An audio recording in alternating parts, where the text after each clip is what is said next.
Well, hello there, and welcome to the Cheeky Experience with me, Paolo, or Paolo Brocado, or Cheeky, whatever the fuck you like to call me. Um, Today we're going to keep things a little bit informal. I'm doing a couple more videos just to continue practicing being in front of the camera. And I'd like to share a topic with you today, which I think a lot of you are going to find really helpful.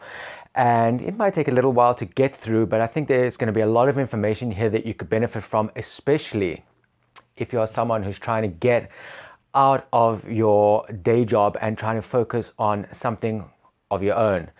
So the point of today, or the topic of today's video, is how you can use freelancing on freelancing gigs to get out of your day job. And the reason I want to talk about this is because I have a personal connection to the topic, and it's because personally used freelancing to get out of my day job and eventually help fund me travel, get out of the country that I lived in, and also, I used freelancing to help support me while I was working on different business ventures of my own. And I still use freelancing to support me and help fund me when for the new business projects I'm working on. So freelancing can be very beneficial. It can give you that extra source of income that you need, if you're trying to do things on your own. Or you can just use freelancing because you're sick and tired of working for a boss. You don't like a day job. You don't like your nagging old boss telling you what to do and boss you around because they're a big fat twat and they think they know better than everyone. You may have many personal reasons and motivations for wanting to leave a day job. So let's start by going through my history and how I got into this position. Well, I used to work as a computer programmer since about 2001. I did that for about 10 years and I was pretty good at it. And I worked with a specific language called Cold Fusion, which was a very niche language. And, for the first couple of years, I was happy in my job. It was a means to an end. I found computer programming fairly easy after a while, so it was a great way just to sit around and earn an income, and I got paid well for it back in my job in South Africa, really, really well. But as I got older, my kind of my needs and my desires for life and from life kind of grew. And I would, sit in the office in my sort of small company type environment, looking at the older people around me that were programmers, and they were just fucking miserable. They're sitting there programming, having a nagging boss, looking over their shoulder every half a day, moaning and complaining and shouting at them. And it was just a toxic environment. And I saw this poor guy, he must have been about 45 to 50 years old, developing still. And I thought to myself, God, this is not what I want to be doing for the rest of my life. And I was about 29, 30 years old, more or less, when I started feeling this way. And so I started making plans to get out of my day job. I started saving a ton of cash. I was earning good money then, but I was also spending a lot, partying a lot. And so I had to make a few lifestyle changes and start saving cash. And I built up a nice fat wad of cash, I had also built up a plan for starting a business. And I thought, okay, I spent about a year saving money, planning my business, and then I thought I was ready to make the break. And I decided to just, do it and cut it off and quit my job. And just as a side note, this was all possible thanks to the testosterone replacement therapy I started, which kind of gave me the motivation and the drive and the ambition and the energy to make these changes, which I always had before, but in the back of my mind, there were just kind of plans and I never acted on them because because of the low testosterone I had no motivation or drive. I'd rather just sit around, at a desk programming and a miserable existence. Anyway, so I did leave my job and I started working on my business project. And things didn't go as planned, and I started burning through the cash, and then I started to reach a point where I thought, oh, Jesus Christ, I'm going to not have money, and I don't have a job. And what am I going to do now? And I didn't want to go back to working back in a day job. Even though that door was there, I wanted to kind of burn that bridge and get out of it.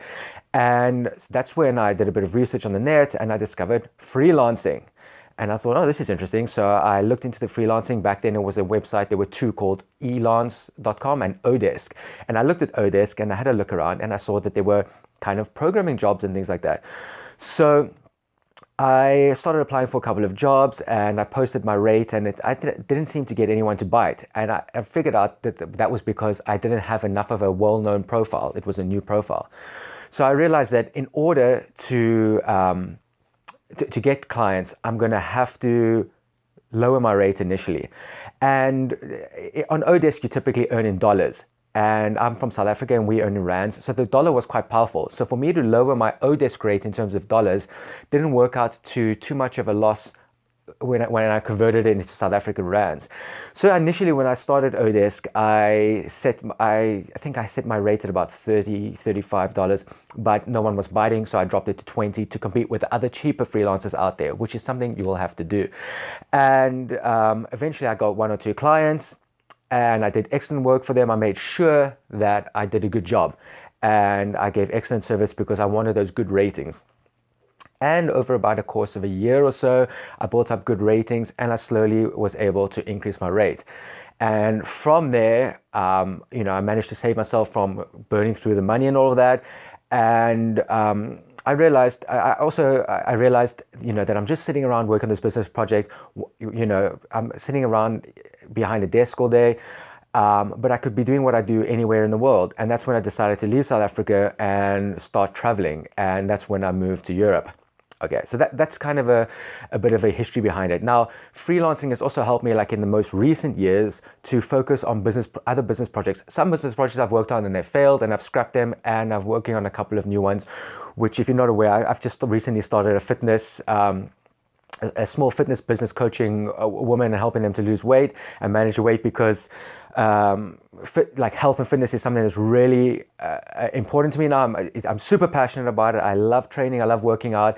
And I love seeing other people and helping them and passing advice on to them and seeing them improve themselves and their lives through fitness and training. So I decided to go into that because it's just something that I'm doing all the time and that I love doing.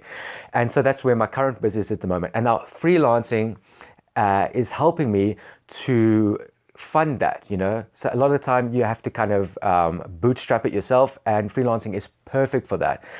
And the nice thing about doing freelancing as well is if you do have a bit of experience and you can increase your rates, you can do less freelance work and earn more money. And that slowly but surely gives you more time to work on your business and less time to do actual paid work like freelancing.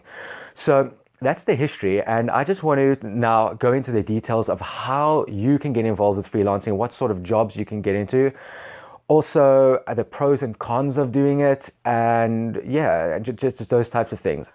Okay, I'm back. I just had to cut there because my mic came out, so I just wanted to fix that up quickly. So sorry about that, but I'm back.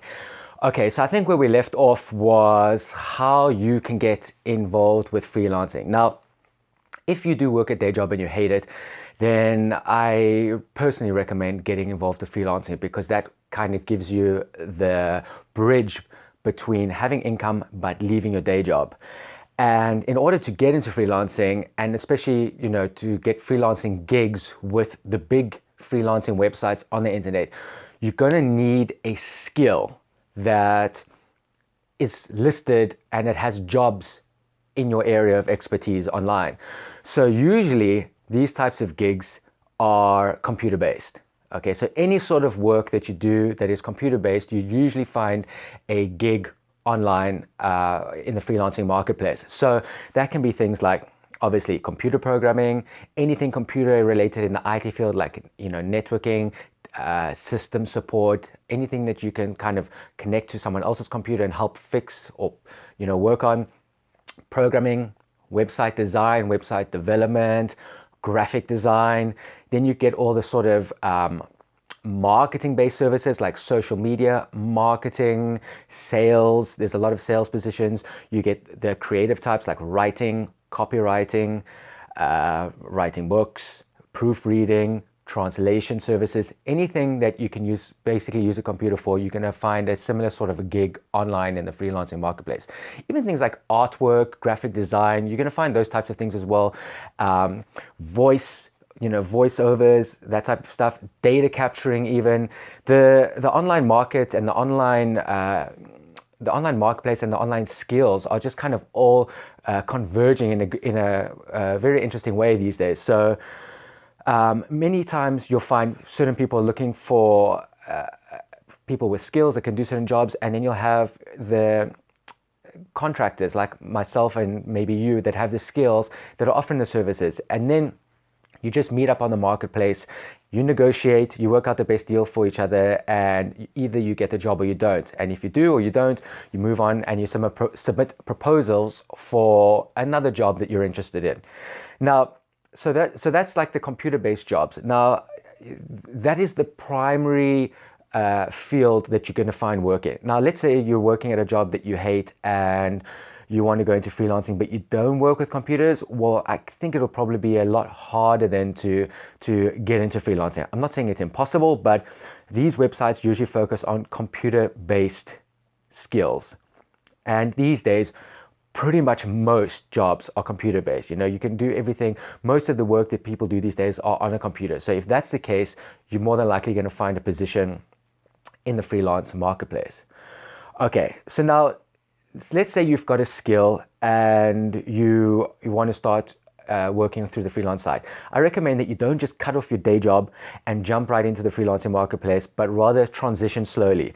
That way you get to build up experience and a profile on the freelancing website, which is important when you apply for jobs and try to get contracts. And you don't cut the financial cord from your daytime job either.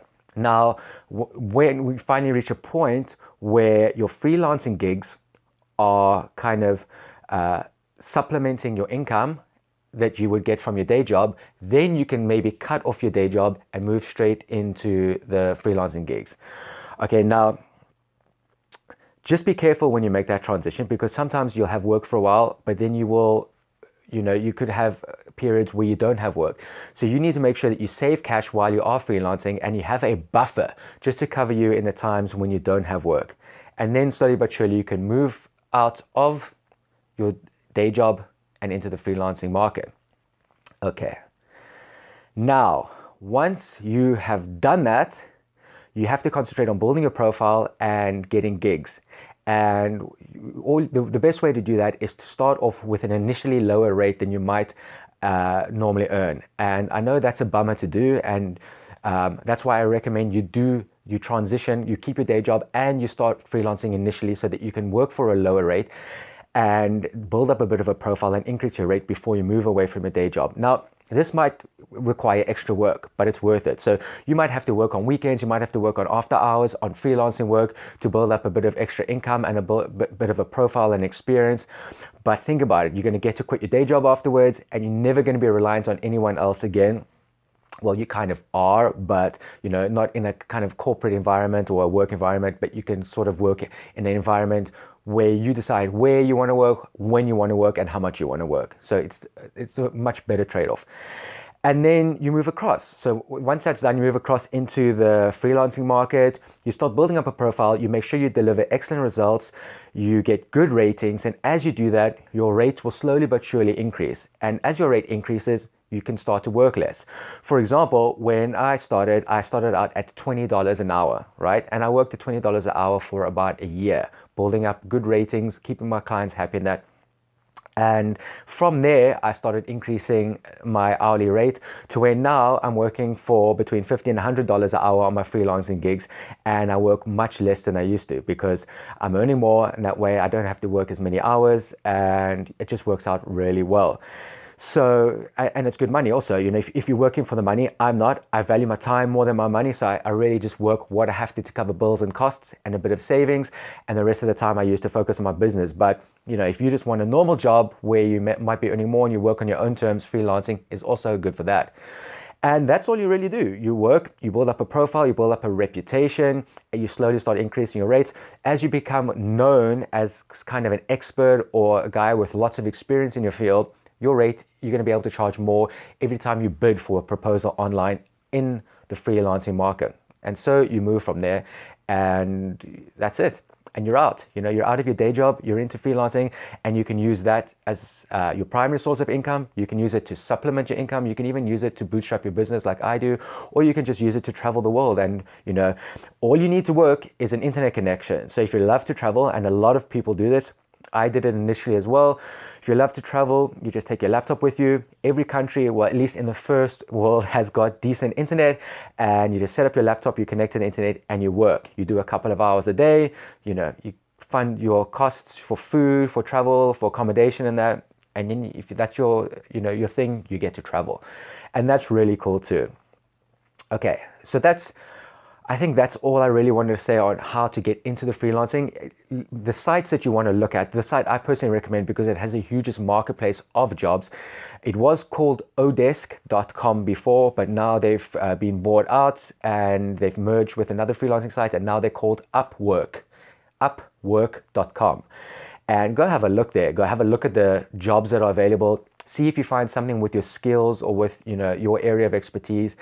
And then have a look at the jobs and see what they're about and see if anything catches your fancy and if there's anything that you can do. And if it is, then I suggest you start making the transition. If you want to get out your day job, start applying for jobs, start doing interviews. It might take time to get your first gig, but that's what it's all about. You've got to build experience and figure out how things work through the site. But once you do, it's going to be worth it. Take my word for it. There's nothing better than living free. Even if you're just making enough money to cover costs and that, you're your own person, you answer to nobody, nothing beats that feeling. It's fucking liberating and it makes you extremely happy. Okay, so that's the end of that section. And I think in the next session, I'm going to discuss the pros and cons of freelancing before we wrap this up. So let me take a quick break and I'll be back now. All right, so I'm back for the final section of this video. And this is probably the most interesting part because I'm going to talk to you about the pros and the cons about doing freelancing work. So obviously, like every situation, you're going to have your pros, you're going to have your cons, but I definitely think the pros outweigh the cons. So let's get right into them. So the first pro about doing freelancing work is obviously the time. And when I say that, I mean the amount of free time that you get yourself. Because when you move away from your day job and you start freelancing, you basically get to dictate your work on your own terms, usually. That is one thing that most of the clients understand, and that's why they hire contractors as well, because you can do the work pretty much whenever you want. Your client, you don't have to usually be available during office hours for your client, and if you've got work to do, do it whenever it suits you, and that's it. And also in terms of time, you can choose how much work you want to do. So if you want to work 40 hours one week and there's work available, or you only want to work 10 hours one week, that's up to you. And that's kind of cool to do. You basically set the terms for yourself in terms of time. Then the second one that obviously comes with that is money, right? If you do a lot of clients, if you have a lot of clients in your list, and there's a lot of work available for you, you can make a ton of money, especially if you have a high rate and you do lots of work, right?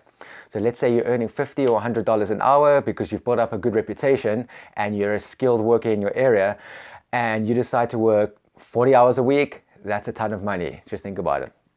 Okay, but on the flip side also is that if you're earning a lot of money, you can work less so that you have more free time. Maybe you only have to work 10 hours a week, and that's enough to cover all your costs and your bills, and it gives you free time to do other things like, work on your business, spend time with your family, or even travel. Okay, so let's move on to the next one, which is freedom. This is one of my personal favorites. So freelancing is really good for freedom, right? You're not hooked to your day job anymore. You don't have this fixed location that you have to go work at. So no more traffic, no more nagging boss. You're free to do what you want. If you want to travel, you travel. You want to work from home, you work from home. You want to go down to a cafe or a spot, or go sit on the beach and do it. Freelancing is a good way to do that.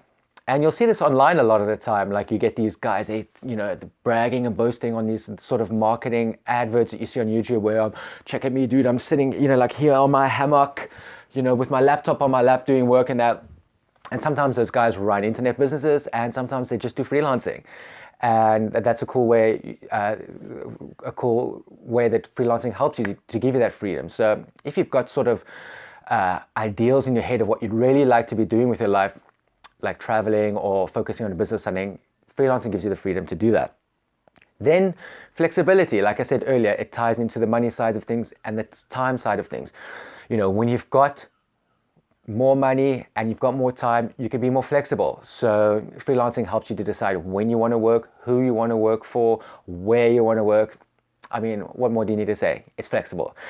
All right, then the next pro, and this is a personal one, you know, I don't know what your personal goals are in life, but for me, having the freedom, having not to stress about money, having more time, the pro for me is happiness, right? I get to focus more on spending time with friends, dating, focusing on my passions and my business, and that brings me a lot of happiness. And it also helps me to kind of grow and expand my horizons because I have this extra time, so I can do things like read books, listen to podcasts, you know, listen to influential people and their thoughts on things. Since I left my day job and I got into freelancing and I had all this free time, my fucking mind has expanded because I've had all this time to listen to these podcasts, listen to people, read books, and fuck me, I literally must have been living in this small box before because the number of times my mind has been blown and expanded, and I've had paradigm shifts. I used to think one way, then I switched to the other, then I switched back to the other way, then I found myself somewhere in the middle on a wide variety of topics like politics, health, you know, religion, spirituality, all those types of things, which I never even thought about before. You know, I was just this drone working my job, drinking and partying on the weekend, and freelancing and getting out of that rut really helped. So there was obviously more to it than just freelancing. I had other influences like getting my body back into shape and healthy by getting my testosterone levels normal. But, you know, you've seen videos like that on my channel in other videos. So the last point I wanted to raise in terms of pros is experience, right? Normally, if you have a day job, a lot of the time you're working for the same person. Most of the time you're doing the same job. You're not getting too much experience. However, when you work with multiple clients, for example, when you freelance, you get a lot more experience, right? You get to deal with many different people from many different countries who work in many different ways.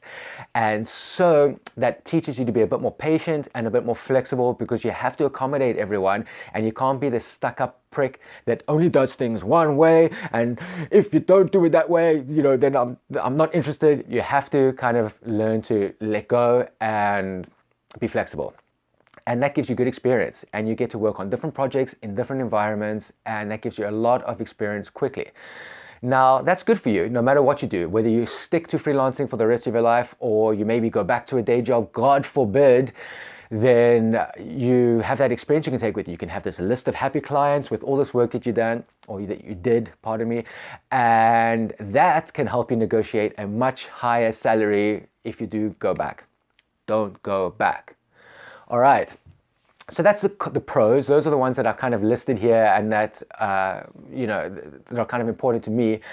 Now I just want to discuss a couple of the cons quickly because, you know, there are a few cons and I think it's fair to be upfront about them. So the first one naturally is going to be risk, right? If you're going to freelancing, you always have that sort of uncertainty about whether you're going to have work or not. And that is why I recommend transitioning from your day job, building up a good reputation, building up a couple of clients, and then cutting the cord from your main job and sticking with freelancing only. That's what I did. When I started freelancing in 2011, 2012, I was still working. I built up a bit of reputation. I found clients that had lots of work, that were good to work with, and I gave them great service. And those clients are still with me today. And that's a good. Don't burn those bridges. It's good to have them as those references and leads and contacts and even friends, because that's a constant security when it comes to income. So there is risk involved, and even for myself, you know, a big recession could hit now. The US economy could go into a massive recession, and I might lose my clients, right? And that's always a risk. But in terms of the amount of freedom that you get, in my personal opinion, the risk is worth it. Now, obviously, if you have a family or something, you have to kind of weigh those risks to benefits also, because, you know, you've got more invested, right? And it's a much higher risk. You've got a family to support. For young guys like myself, and maybe for guys like you, who, you know, maybe the risk isn't so high. Maybe you're free, you're a bachelor, you don't have anything tying you down, and you know, it's not as risky. So weigh the pros and the cons and the risks and the benefits, and then make a decision based on what works for you. Now, and the second con that I want to talk about in terms of freelancing is, like we've discussed, you have to build up a reputation, right? And that reputation takes time, and you have to give good service. If you try to take shortcuts or you try to make money by ripping off people, you're going to earn a shit reputation and you're not going to get any work. So you have to give excellent service, and you do that, you build up your reputation, and as you build your reputation, your rate goes up. But from time to time, you are going to get a shitty client where no matter what you do and no matter how much you try to accommodate them, they're just going to be difficult, and they're just, you know, they're going to want things done for super cheap, even though you've already quoted them a price they were happy with, and they're going to nitpick, and they're going to want to change and change and change and change, even though, you know, you're not charging them for those changes, and you just want to avoid clients like that. And if you get into like a fight or a battle with them, right, it can result in a bad rating from that client, and that rating will affect your reputation, which you don't want, because that affects your overall image of you when other people are looking to employ you for future contracts or when you apply for other jobs. So there are a couple of strategies that you can use to mitigate this risk of working with bad clients. I don't think I'm going to go into them now, because there's a lot of things you can do, and maybe we'll do a bit more in-depth detail on working on a freelancing site, but there are ways to mitigate sour grapes, as I like to call them, and you can avoid them and make sure that you only pick positive, good clients that are pleasant to work with and a pleasure to work with. Okay, so the next con is, like we've talked about, when you build a reputation. Actually, yeah, this is a good point. When you start out in freelancing, right, you're going to be competing with a lot of other freelancers out there. So the con that I'm talking about specifically is competition, right? And it can be very challenging because you might have a skill that a lot of other people have, right? And you're going to be competing with very cheap labor from countries and markets such as India, Bangladesh, the Philippines. These guys are bidding for work at like $2, $3, $4 an hour, right? And now for someone who's charging like $15, $20, $30, $50 an hour, you have to compete with someone who's charging $2 or $5 or $10 an hour. It's going to be challenging. But the good news is that, and it's usually more challenging in the beginning when you're trying to get your first gigs because you don't have a reputation. So again, there are ways to kind of mitigate that. And the main one is by focusing on a specific market. For example, you will find most employers will realize at some stage that if they do hire these Indian guys or this cheaper labor, that it comes with a lot more, or a lot of other issues such as communication problems, you know, poor or sloppy work, and eventually you're going to find clients that only work with people from their native country or their native speaking language.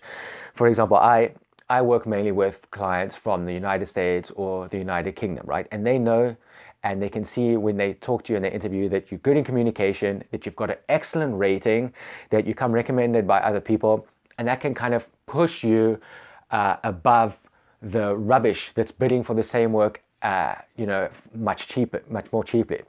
And that is why a reputation is important. Now, I know it's kind of a chicken and egg situation because you have to kind of build a reputation first before you can use it.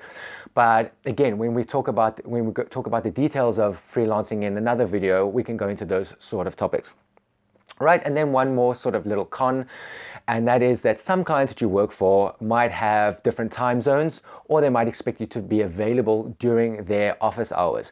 So for example, someone like myself in the United Kingdom, and I have a client in the United States, you know, we have sort of different working hours, and sometimes they'll require you to do work when they're available. Now, I don't typically pick jobs like that, or I negotiate contracts where we have kind of hours that overlap. For example, my afternoon overlaps with the United States morning, and that way we get the best of both worlds. We get the client gets to speak to me if they need me for a while, and I don't have to make too much of a compromise in terms of my hours, and it works well for everyone. Now, sometimes I have to work on weekends if we're doing, let's say, a live push of a system, we're doing an upgrade of a system, one update. I don't mind doing that kind of stuff. It comes with part of the job, but also the main point I'm talking about is time zones. So you can usually pick your clients like we discussed, and you'd probably pick ones that have time zones that are similar to you, or you negotiate a period where your times overlap and you try and sort of make sure that it's a win-win situation for everyone. But I thought I'd just raise that anyway. So as you can see, we've gone through the pros and the cons, and in my opinion, the pros far outweigh the cons, and it's worth it. Initially, it's tough when you start off in freelancing because you have to build that reputation, you have to get your first clients and your gigs, but it is so fucking worth it. I am so happy I made the jump. It was fucking scary at the time. I was panicking because I didn't have work, but yes.